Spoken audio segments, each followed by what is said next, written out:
Bharat Tiwari encounter मामले में अब रोज नए खुलासे हो रहे हैं। अब खुलासे भी ऐसे कि भरत तिवारी के जो भाई हैं चंदन तिवारी, वो अब दिल्ली पहुंच गए हैं और दिल्ली पहुंच करके कुछ ऐसा कर रहे हैं जिससे भरत तिवारी को न्याय मिल सके, इंसाफ मिल सके। तो आखिरकार वो करना क्या चाह रहे हैं और क्यों दिल्ली में जाकर के उनको लगता है कि इंसाफ मिल जाएगा, और इसके साथ ही उनके साथ कुछ ऐसे लोग जुड़ गए हैं जो उनको इंसाफ दिलाने के लिए आगे बढ़ रहे हैं। इस बीच में बिहार में जो तमाम घटनाक्रम हो रहे हैं उसमें जो भरत तिवारी के परिवार के लोग हैं उनसे भी पूछताछ हुई है, न्यायिक जांच आयोग के सामने वो आए हैं, और काशीनाथ तिवारी जो कि भरत तिवारी के पिता हैं, उन्होंने कुछ ऐसे खुलासे किए हैं जिसने अब उन पुलिस अधिकारियों की मुश्किलें आगे बढ़ा दी है जो इस पूरे मामले में दोषी बताए जा रहे हैं भरत तिवारी के परिवार के माध्यम से। तो इसी पर चर्चा होगी आज की इस खास रिपोर्ट में, तो इसे आखिर तक जरूर देखिएगा। नमस्कार, मैं हूं डॉक्टर सुरजीत सिंह और आप देख रहे हैं YBN बिहार झारखंड। तो जी हाँ, भरत तिवारी एनकाउंटर के बाद अब इंसाफ की पुकार पटना और भोजपुर से निकल करके सीधे दिल्ली तक पहुंच गई है। अब यह पुकार दिल्ली में बैठे हुक्मरानों के कानों पर किस तरीके से असर डालती है, क्योंकि यह गूंज सुनाई देने वाली है अब दिल्ली में। क्योंकि भरत तिवारी के जो परिवार वाले हैं, जो उनके चाहने वाले हैं, उनको ऐसा लगता है कि पटना की सम्राट सरकार उनको इंसाफ नहीं दिला पाएगी, कहीं ना कहीं पक्षपात होगा, और इसी पक्षपात पर आरोप लगा रहे हैं, सवाल उठा रहे हैं भरत तिवारी के भाई चंदन तिवारी। क्योंकि उन्होंने पहले भी आरोप लगाया कि उनके घर पर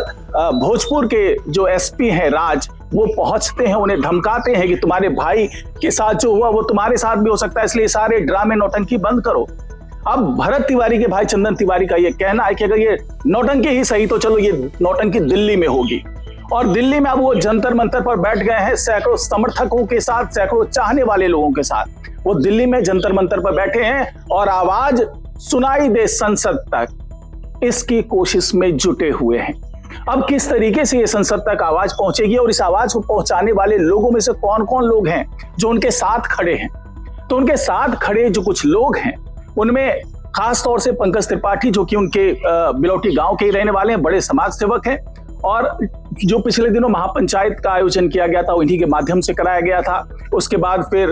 महाभोज किया गया उनके 13वीं पे श्राद्ध क्रम पे, और उस पर भी हजारों, मतलब 25,000 लोगों की भीड़ जुटाई गई। ये सब कुछ पंकज त्रिपाठी की देखरेख में हो रहा है और एक बड़ा जन आंदोलन शुरू करने की कोशिश में पंकज त्रिपाठी जुटे हुए बड़े समाज सेवक हैं, महज कुछ दूरी पर हैं भरत भूषण तिवारी के घर से।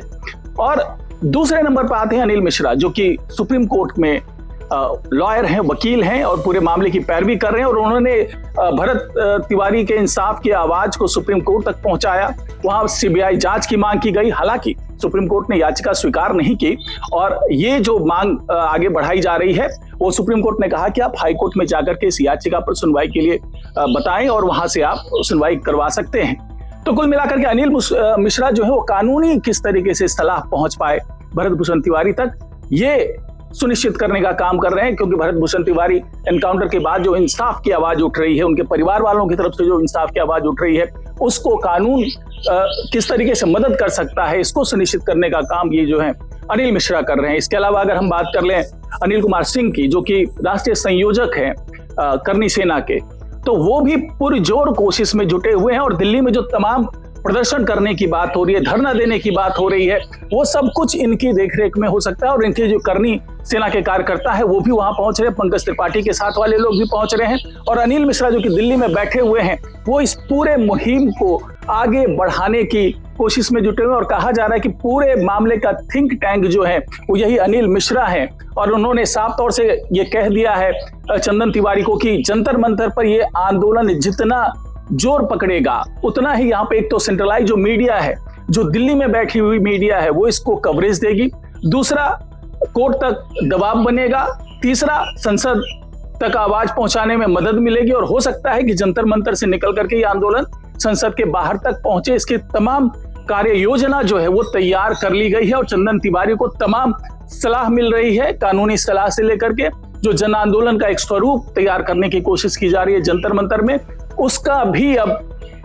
पूरा खाका तैयार कर लिया गया है। यानी कि दूसरी तरफ जिस तरीके से जो न्यायिक जांच आयोग है वहां पर बातचीत कर रही है, वहां पर जो तमाम गवाहों को बुलाया गया, 6 गवाह टोटल वहां पर जो है वो प्रस्तुत होने हैं, जो आशा देवी हैं और काशीनाथ तिवारी हैं, जो कि माता पिता हैं भरत भूषण तिवारी के। वो लोग गए वहां पर जाकर के अपना बयान दर्ज कराया। इस दौरान काशीनाथ तिवारी ने जो बयान दिया है वो अब चर्चा के केंद्र में आ चुका है, क्योंकि काशीनाथ ने कहा कि ये सब कुछ सोची समझी एक साजिश के तहत सब कुछ किया गया।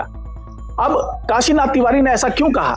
उनका साफ साफ ये आरोप था कि ये पहले से तय कर लिया गया था कि एनकाउंटर किया जाएगा, चाहे वो हथियार उठाए ना उठाए इससे कोई फर्क नहीं पड़ता है, क्योंकि एक बड़े घोटाले का खुलासा करने की तरफ बढ़ चुके थे भरत भूषण तिवारी। तो इसके लिए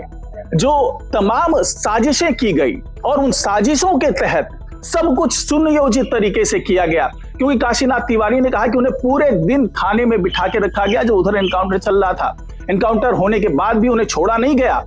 ये तो जब बाद में दबाव बढ़ने लगा, जब लोगों ने थाने का घेराव करना शुरू किया, और उसके बाद भी थाने से ऐसा नहीं है कि उनको साफ साफ छोड़ दिया गया कि आप जाओ अब जाकर के अपना काम धाम करो, बल्कि उनको साफ तौर से ये चेतावनी दी गई कि आप इस मामले को लेकर के बहुत ज्यादा हंगामा नहीं करेंगे, चुपचाप घर बैठेंगे, कोई इस तरह से आवाज नहीं उठाएंगे। ये अलग बात है कि जो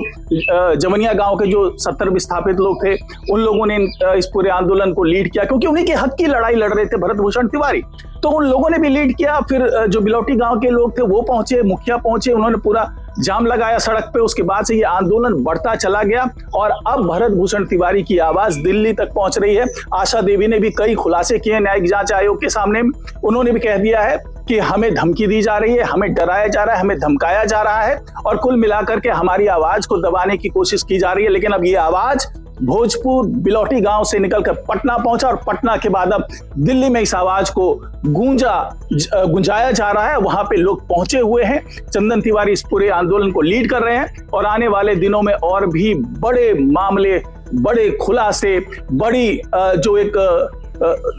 योजना के तहत, कार्य योजना के तहत जो इस इंसाफ को पाने के लिए जो तमाम तैयारियां हो रही है वो होती हुई नजर आएगी। और कोर्ट से लेकर के, संसद से लेकर के, सड़क से लेकर के, गांव से लेकर के, ये सारी चीजें जो है वो सामने आती हुई नजर आएंगी। फिलहाल आज की रिपोर्ट में इतना ही। नमस्कार।